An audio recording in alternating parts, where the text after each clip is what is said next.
Good Yom Tov, everyone. It's a very special moment now as we're about to usher in the Yom Kippur holiday, known in Judaism as Achas Bashana, the one day of the year. If I had to tell you one capsule, let's connect to this powerful energy. The Torah, when it talks about Yom Kippur, it talks about the powerful energy that it has. And it's our hope that each one of us can tap into that powerful energy and bring it and shower and overflow our life with this special power, that it uplifts, elevates, and transforms blessings in our daily life in a revealed way, in a celebrated way, and in a joyous way. We say Amen. I will begin the service tonight, the pre-holiday Kol Nidrei, with lighting a memorial candle. These are for all our loved ones who are physically not with us, and also to commemorate all the lives that have been taken due to this current epidemic. May God give comfort and healing to all of those in a speedy way, and may the Almighty God bring complete healing to each individual, that anyone who needs a complete healing should have it in a revealed way. And all those who receive the healing, it should be for them a blessing, continued health in a revealed way, in a blissful way, that the power and the energy of Yom Kippur should shower down upon them and their family only blessings in a revealed way. This candle will last for 25 hours, commemorating the whole day of Yom Kippur. You see the candle, the fire being lit, and this is the souls of all our loved ones. At this time, to begin the Kol Nidrei for Yom Kippur, we are blessed to have the New York City Choir join us again as they will sing the Kol Nidrei service, as well as a few beautiful prayers from the prayer from the Machzor. You're welcome to join in from your home. You're welcome to join in from wherever you are. Let us celebrate a good Yom Tov to all of you. I miss you all, and I look forward to celebrating with you very soon. Take it away, the New York City Choir, and then I will come back with some words of inspiration.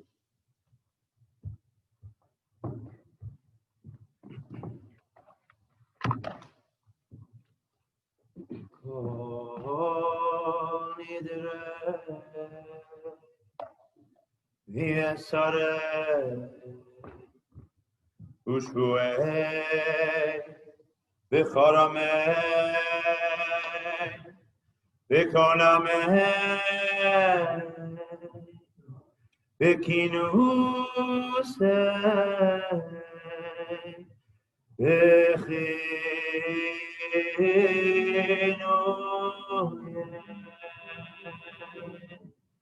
Indano ay ay ay ay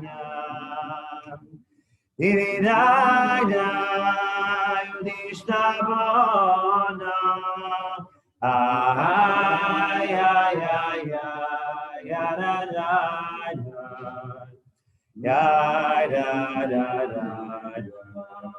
ay ay Udiagarimna, Udiasarna, Nafshatana,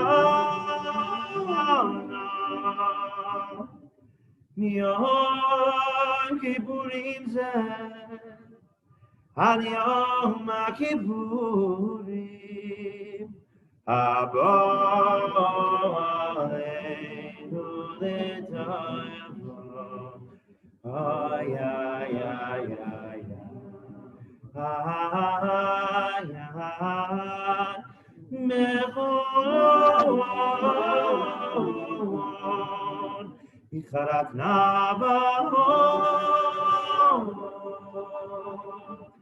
kulo yehon sharon,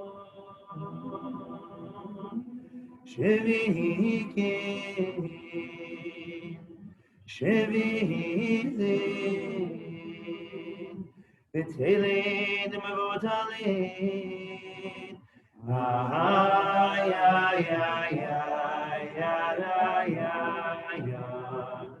ay, ay, ay, ay,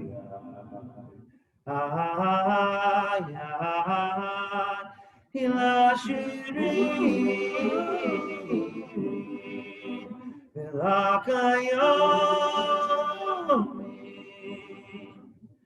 Nidrano lo nidrei, Yesano lo esarei. Ay, ay, ay, ay, ay, ay, ay,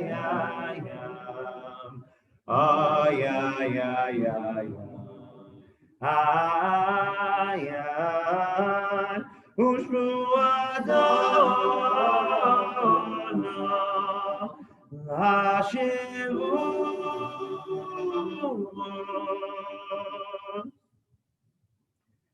Zachreinu lechaim, melech havetz b'chai, v'chatmeinu b'sefer ha'chayim, leman choleh Elohim la'ayim.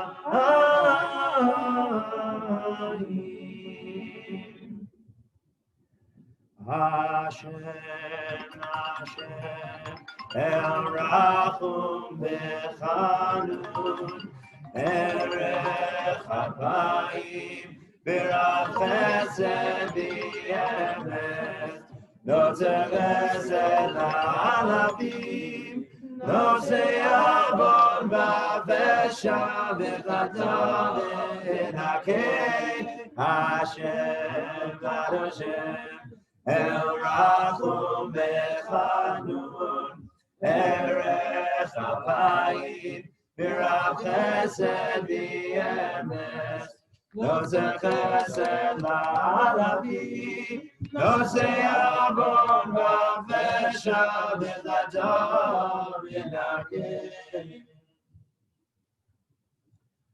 Oseh Shalom Bimrova,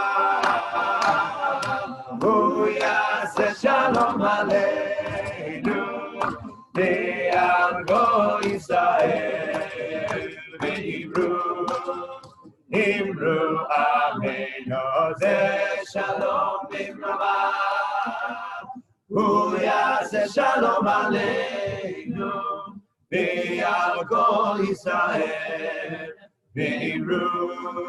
Nimru, Amen. Yaseh Shalom, Yaseh Shalom, Shalom Aleinu v'al Kol Yisrael. Yaseh Shalom, Yaseh Shalom, Shalom Aleinu v'al Kol Yisrael. Yaseh Shalom, Yaseh Shalom, Shalom Aleinu v'al Kol Yisrael. Yaseh Shalom, Yaseh Shalom, Shalom Aleinu v'al Kol Yisrael. Yaseh Shalom, Yaseh Shalom, Shalom Aleinu v'al Kol Yisrael.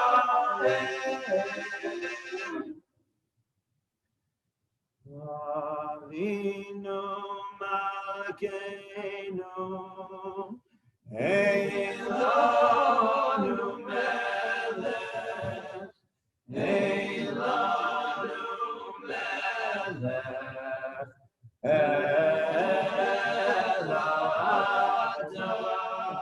Avinu Malkeinu, Eilonu Melech, Eilonu Melech,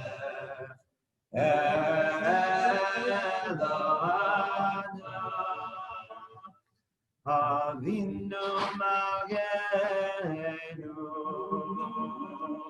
Chalenu v'aneinu.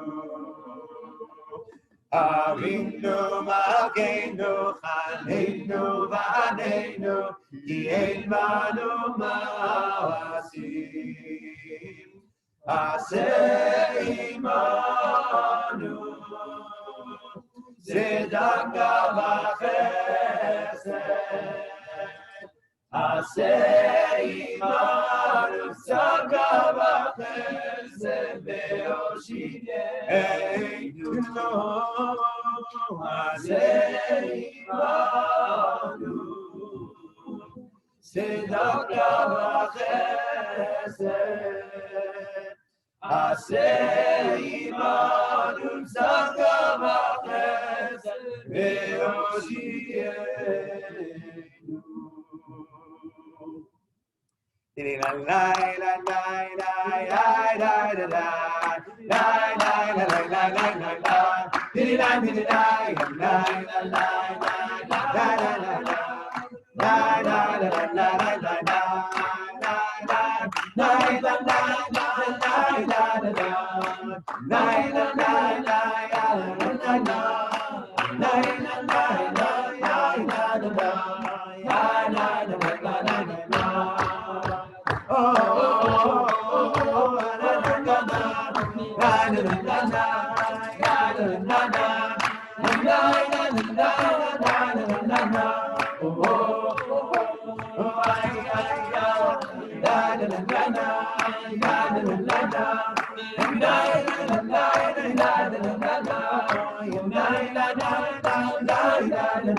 Good Yontif, everyone. Chag Sameach. Thank you so much for joining us. We will participate and join in as tomorrow we will do the Yom Kippur service here at the center, and I will have all of you in mind for blessings. But I'd like to share a few words today. Please join in and take a seat and listen. There's a puzzling statement in the Talmud. It says as follows regarding Yom Kippur. Prayer on a fast day, which does not include the entire congregation and the entire spectrum of the Jewish people, is not considered a fast day. Therefore, we begin the Yom Kippur service with an invitation to every single individual and every single Jew to join in this experience. The question is, why must prayer include every single individual? What does it mean it's not complete without them? I was moved deeply by a story I heard a few weeks ago. A family living in Five Towns, New York, knew their neighbor who was a widow, who lost her husband in beginning of March of this year, and she was going to be all alone for Passover. Not even her own children were able to join her because she was in complete quarantine, and she was very nervous with her health as she had underlying health conditions. All alone, the neighbor that lives right next door invited her to bring her Seder table right to the entrance of her front door. And they lived right next door, and their homes were very close to each other. And they said, move your table to the front door. We will move our table to the front door, and we will celebrate social distancing the Passover Seder together. And what was really powerful, they had a moving experience. After the holiday of Passover, her children phoned their mom, who was all alone for Passover, to see how she was doing and how the joint Passover celebration was enjoyed. And she said it was incredible. It was something so special. Not only did they invite me to join in their Passover Seder, their mom says, but they did it exactly the way her late husband would conduct the Seder. They sang the same exact songs. They followed the same exact tradition. It literally felt, she said, that Daddy was with us, that Daddy was running the Seder. She told her children it was an incredible experience this Passover. She felt she was not alone. Her children began to cry and told her as follows. For weeks before Passover, the family who lived right next door phoned them and asked them exactly how their family and their father would conduct the Passover Seder. They learned the songs, they learned all their traditions, so when they celebrate Passover, they can make their mom feel right at home. For me, this captures the power of community, of our community, especially during these very unique times. Some say we're all in the same boat, but that is not exactly true. We are all in the same storm together, but not the same boat. For some, quarantine is optional. Moments of reflection for connection, in flip-flops with a whiskey or a tea, enjoying Netflix and family Zooms. For others, it's a desperate crisis. It's facing loneliness and children struggling not being in school. For some, you may say, some people say it's a vacation. And for others, it's torture, how they're going to pay their monthly bills. Some have experienced near-death experiences, and others have already lost some loved ones due to this epidemic. Some are not sure their loved ones are going to make it through this crisis, while some don't even believe there is a crisis. So, we may be weathering some sort of the same storm, but certainly we're not on the same boat. This is what community can do for each one of us. It allows us to see beyond our own orbit, beyond our own political party, beyond the nose on our face. It allows us to be there for others in their pain, to learn from one another, and it gives the energy, not just for the ones who are lonely and vulnerable among us. It expands our horizon and makes us stronger people through the process. When society, in this case, the entire human race, faces adversity, we can take a cue from God's world. The giant sequoia trees, known as the California redwoods, have been around as long as the Jews and the Chinese have been. They can reach a height of 350 feet height and diameters of 56 feet. The oldest known sequoia tree is an estimated 3,500 years old, which means it has been around in the days of Jacob, Joseph, Judah, and even before Moses, and long before the Egyptian Exodus. These trees have been around 3,000 years before George Washington and 1,000 years before Alexander the Great. Many were eager to understand the secret behind this amazing size, durability, and lifespan. How can they weather every storm, every tsunami that came their way? You would think if the tree is 350 feet height, it would need to have deep, deep roots, dozens of going hundreds of feet into the earth, which keeps these trees so strong to weather any adversity. But to their surprise, that in the case of the sequoia trees, their roots were very shallow, often only 5 or 6 feet deep. So how did they survive and grow so tall and strong? Scientists were amazed to find out the secret. What they lacked in depth underneath the ground. They made up in width. The roots extended not in the earth deep, but 100 feet going across. This expansion of the roots of different trees, they all unified together.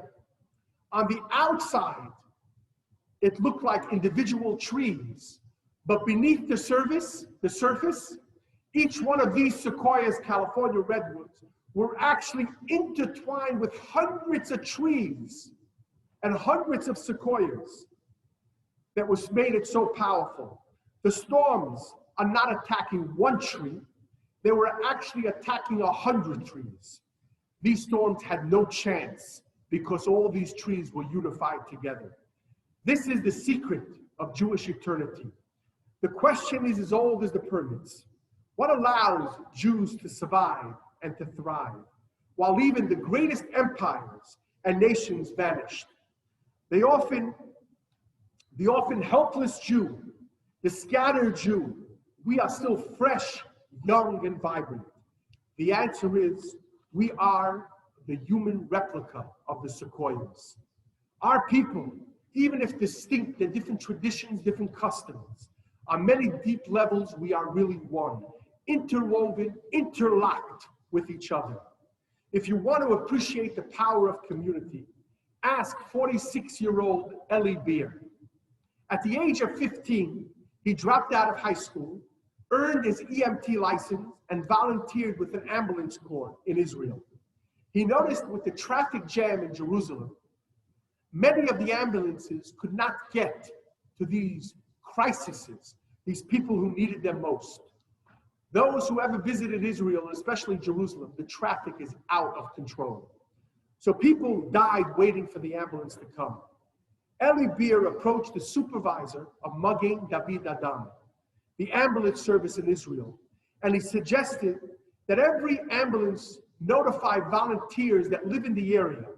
And these volunteers could run quickly to the situation and try to help those in dire need when the call comes in.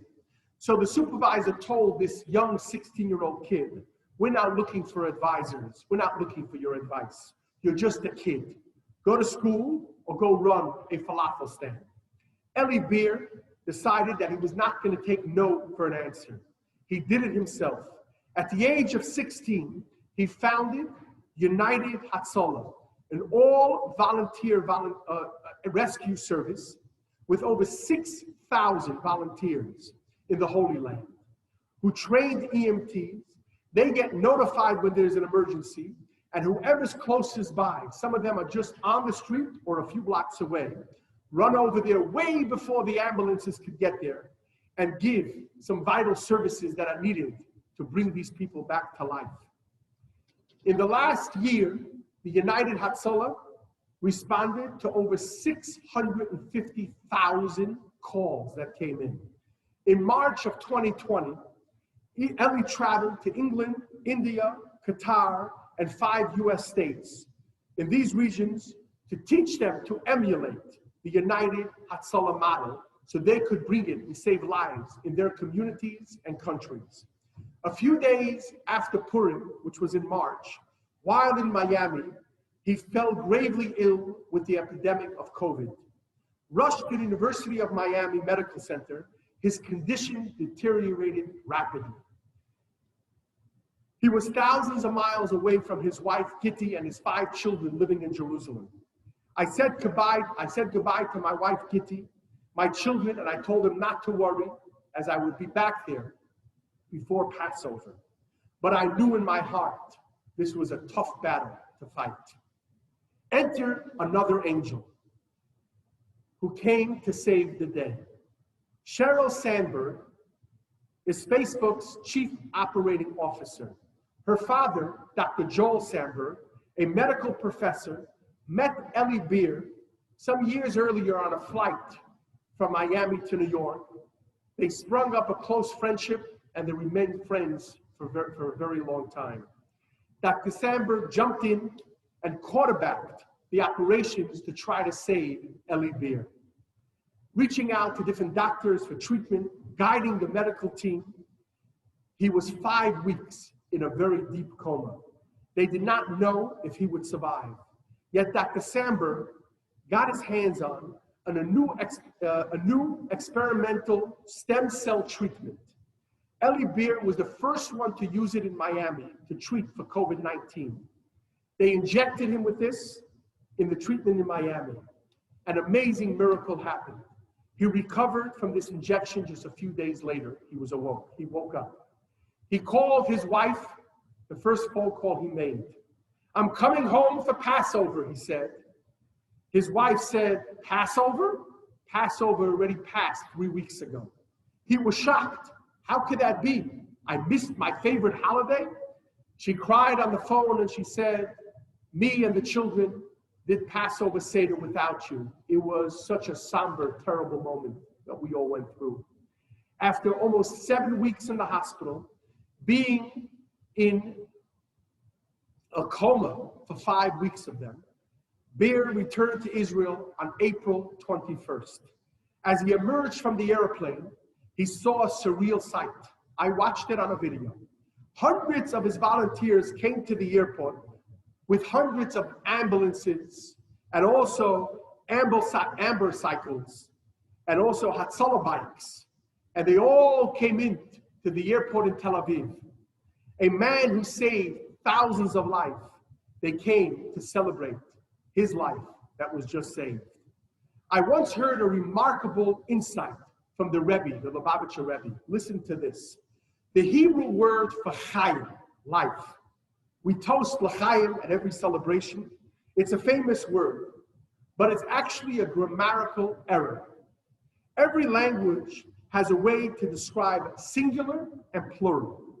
In Hebrew, a boy is called yeled, and boys in plural are called yiladim. A tree, a single tree, is called an eitz. Many trees are called eitzim. An apple is called tapuach, a single apple. Many apples are called tapuchim. Yet, the Hebrew word for life is not chayim. Chayim is not life. It means lives, plural, many. Tevya, from Fiddler on the Roof, got it wrong. L'chaim does not mean to life, singular. It actually means to lives, plural.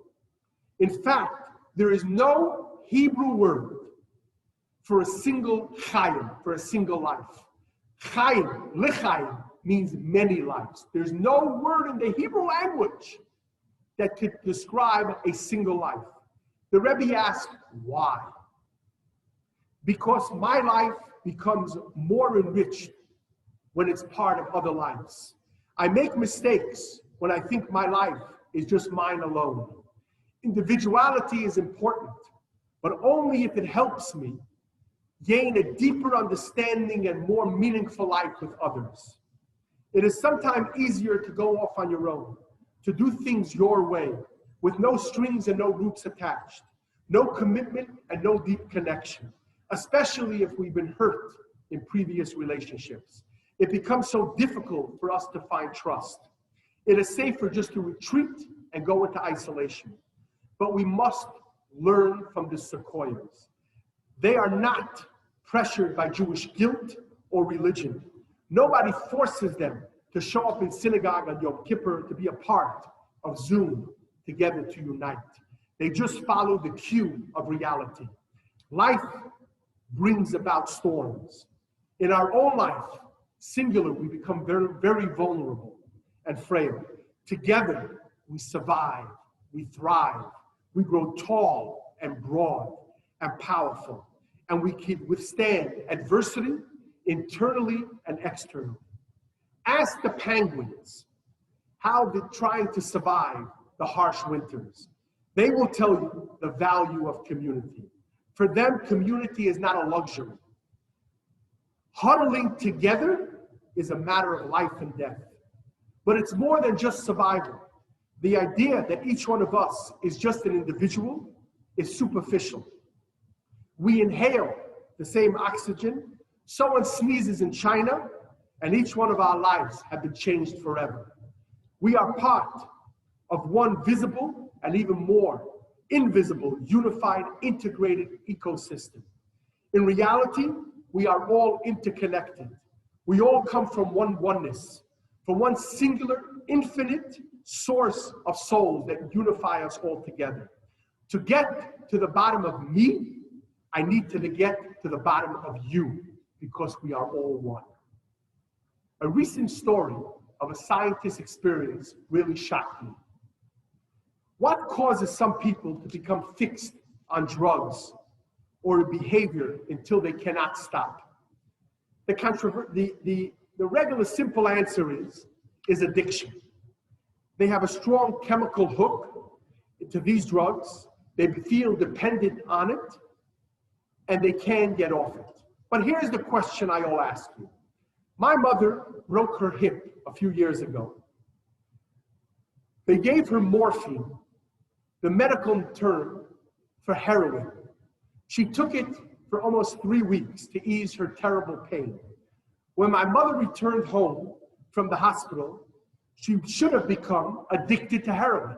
She was on it for 3 weeks, but that never happened. Why? A Vancouver professor by the name of Bruce Alexander decided to figure this out. The origin of addiction theory was established through a rat experiment.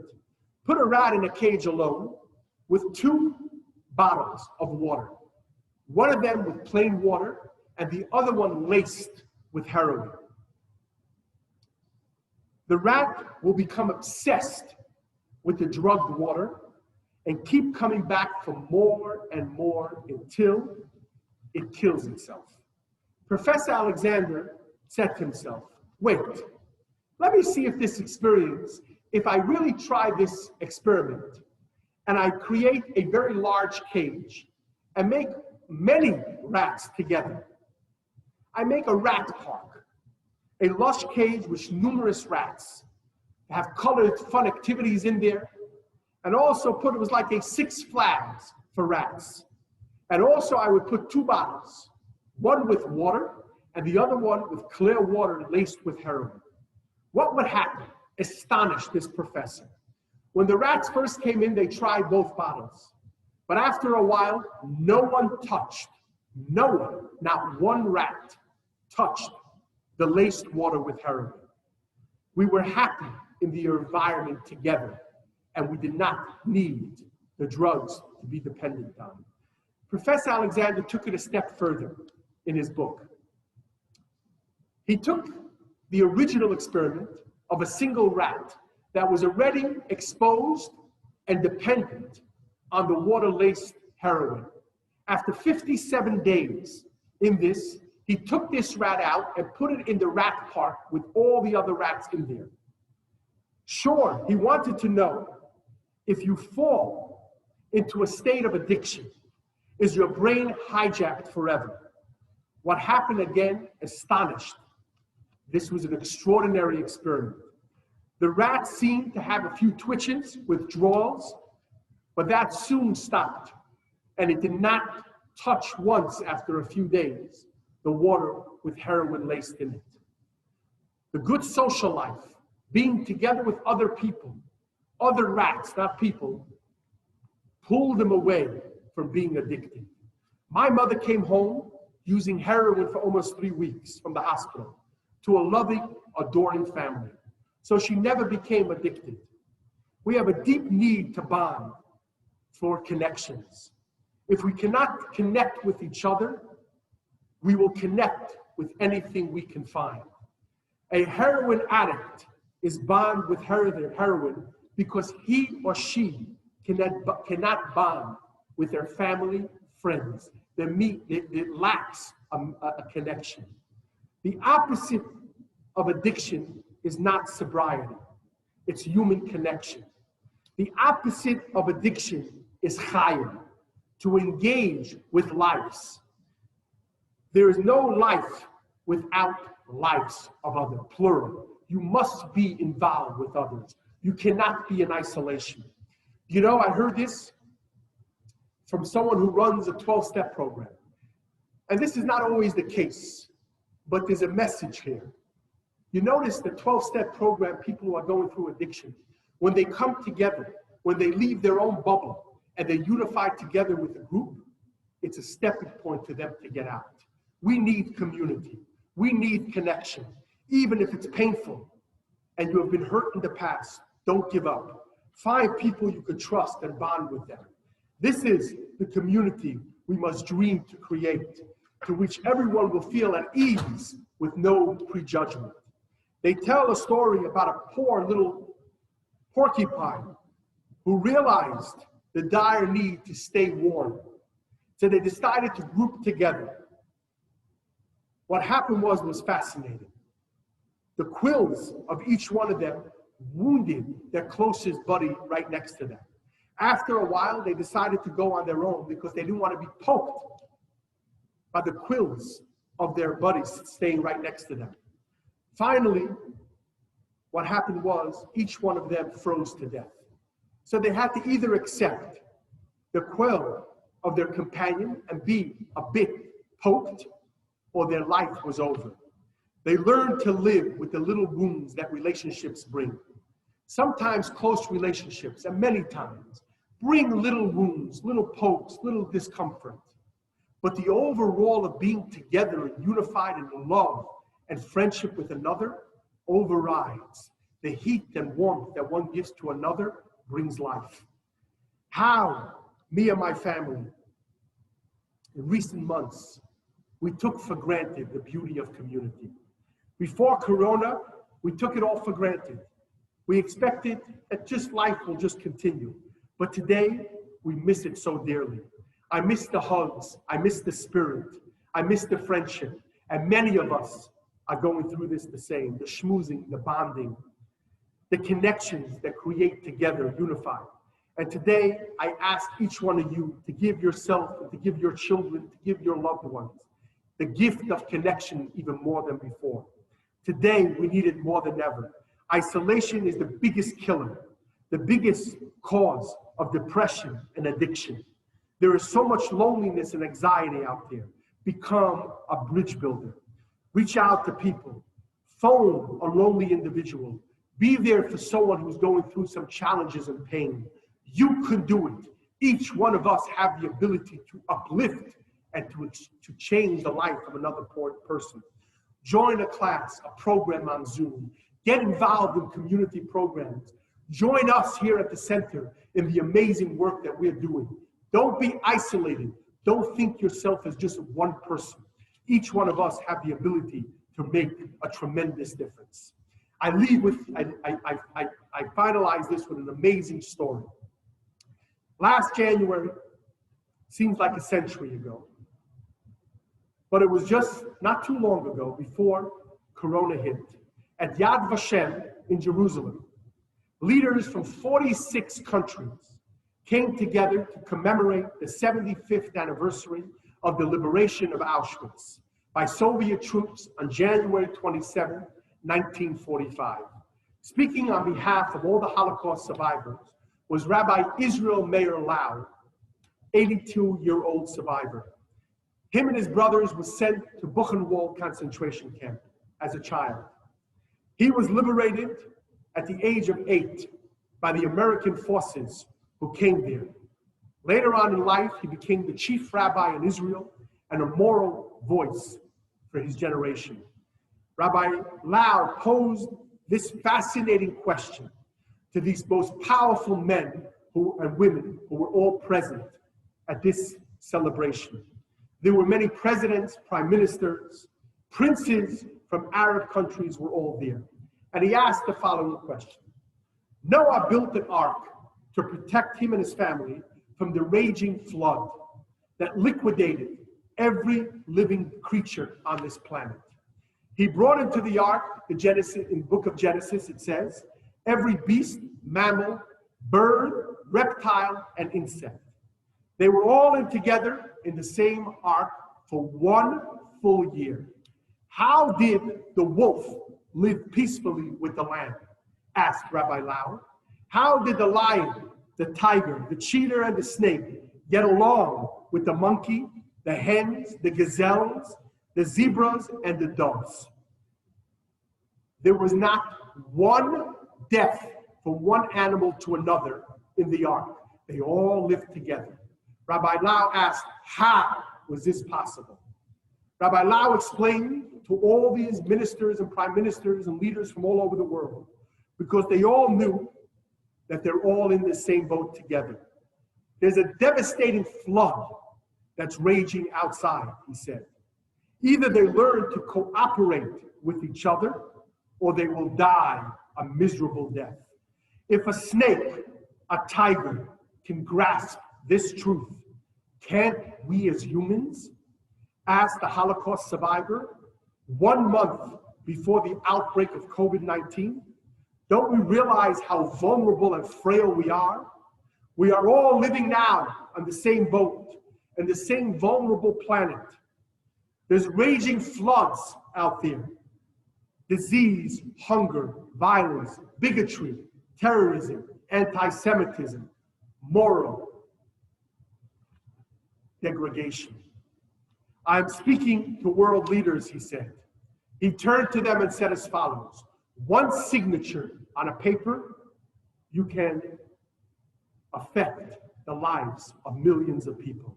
I ask you today to decide for friendship and peace over destruction. If the animals could do it in Noah's Ark, we could do it today. A few months later, the first agreement was signed between Israel and the United Arab Emirates and Bahrain.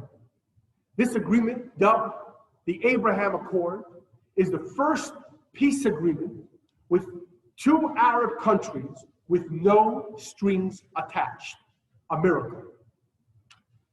This is our calling today. Among our own people and throughout the world, we could focus on our own differences, or we could go deeper and realize that the flood, the pandemic that threatens humanity, and the destruction of the arguments and the challenges of this political divide will destroy us all. Or we could choose that we're really all one. Let us unite like never before, creating the most powerful, unified community, till the great moment when we will be clear and hear the voice of the loud of the shofar, unifying and bring this world to redemption. I beg by you, don't let division divide us and bring us all down. This year has brought so much trouble, so much hurt and so much pain. But I want to tell you, we could tap in to the energy of Yom Kippur. Each one of us, you and I, together. This powerful energy that's stronger than what can divide us. Let us unify together and stand strong. Let us all come together as one. Let us do our part to be one people under one God, regardless of what your position is. Let us come together and sing, Oh, se shalom bimromav, hu yaseh shalom aleinu, ve'al kol Yisrael, ve'imru, amen. With the redemption coming, with King David coming back, we will sing and celebrate David, Melech Israel, Chai, Chai, V'kayam. David, Melech Israel, Chai, Chai, V'kayam. I miss you all. Have all an easy fast. Celebrate and commemorate this powerful day, and we will celebrate the redemption for you and I together and the world. I miss you all, and I love you all. L'chaim.